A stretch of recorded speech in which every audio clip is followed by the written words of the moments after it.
Howdy folks, got another story about lightning to tell you today. I already told you the story about when I got hit up elk hunting at 12,000 feet.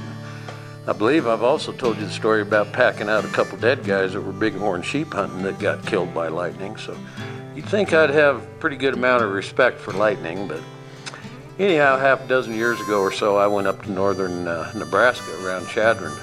Just had to get away from the Front Range and all the people there in the Denver area. So I hired on with the big ranch up there. And they just bought a new little place, 10,000 acres. Seems like a big ranch to most folks, but their home ranch was down in the Sandhills, and it was 120,000 acres, and they ran 3,200 mother cows. So they bought this 10,000 acre place up where I was at for the hay ground mostly, and started out I was only going to run about 30, 40 heifers, and calve them out in the spring, and I guess I did too good a job, because the next year 7 cattle pots showed up one day and 4 more the next, and suddenly I'm babysitting 1,500 yearlings and putting up 2,000 round bales of hay a year. So I was a pretty busy guy. There was never time off or a day off, and really had no life. But they had a bull sale every year where they generated about $3 million on their Angus bulls, and those bulls that didn't make the cut, they would castrate them, put them on a trailer, and bring them up to me. Well, those bulls don't know they're still not bulls, of course, and they'd be running wild, and the neighbors all had registered cattle, red Angus, what have you, and here's these crazy wild-ass bulls chasing all their cows, and they weren't too happy about it. Fences were pretty crummy on that place. So about every other day, I'd get a phone call from a neighbor saying, your bulls are chasing our registered cows, and I'd hop on my little Polaris 4x4 and go up there and try to chase those bunch quitters back on the ranch.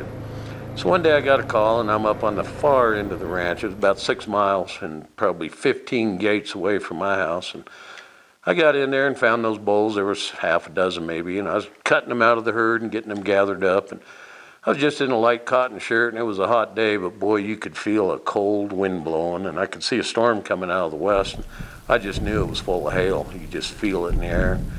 I finally got those bulls up to the gate and jumped off and opened the gate, and they just scattered into a big coulee. And about then the storm hits and that hail starts hitting, and I thought, the hell with them cows. And I took off for the ranch house. And I couldn't drive right into the storm where I needed to go to get to a gate, so I turned and just was following down a fence line.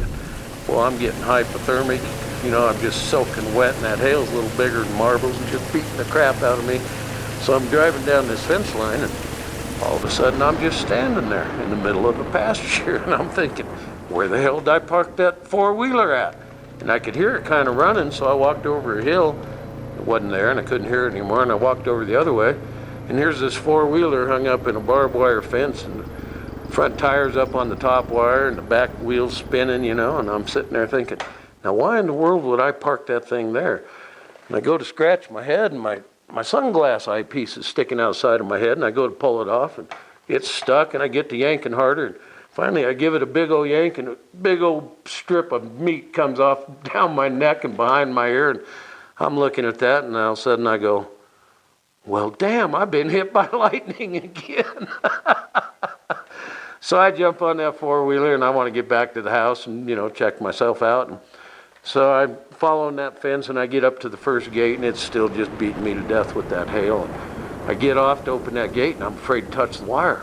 I'm thinking, man, if that lightning hits that fence a mile away, it's going to kill me. So about 2 or 3 false starts, and I'd pop that gate open and drive through it, and that was okay, but I had to close those gates because I had 4 different pastures with different weights and different sexes of heifers out there, and steers and whatnot, so then I'd have to close that gate. And it was traumatic. I don't know how many gates I went through getting back to the highway that day, but it was probably close to a dozen. I finally got back to the house and took off my clothes, and I had a big burn mark all the way down my hip to my knee, and another one on my ankle to the tip of my toe. And again, I ain't sure that lightning hit me directly. I think it probably hit that fence, but I was only this far from it, and it jumped over and hit me, and it was something else. I couldn't believe it. 2 times in one lifetime to get hit by lightning. But anyhow, the next day I went back up there and gathered up those nasty, crazy bulls and got them in there. And I looked for my sunglasses coming back down that fence line, but I never did find them.